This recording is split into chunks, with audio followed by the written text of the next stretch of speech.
Hi, this is Giovanna from Virtualbadge-io, and in this video we're going to talk about the Overview tab.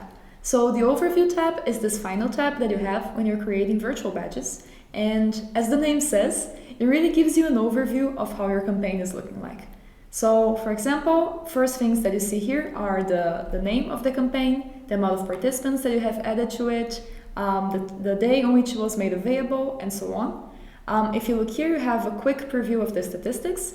So you know, okay, out of the 8 participants that I have added to my campaign, 2 have already created their badges, and out of these 2, 100% of them, so 2 out of 2 have already shared or downloaded their badges.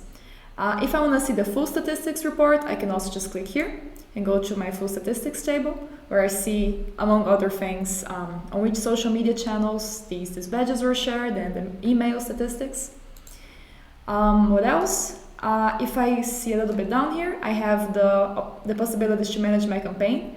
So here, participant view, I always see the page that I have created for my participants.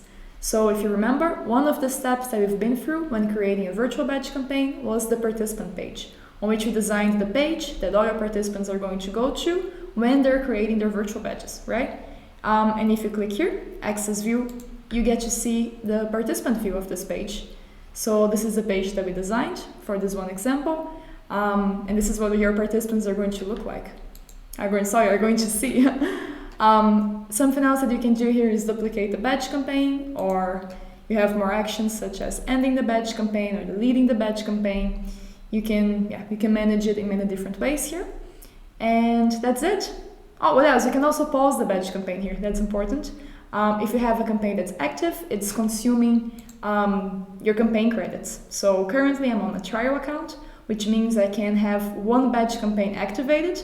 That's the one that I have on. Let's say I want to activate a different campaign, I'll have to pause it. So pausing is something that I can also do from this overview dashboard.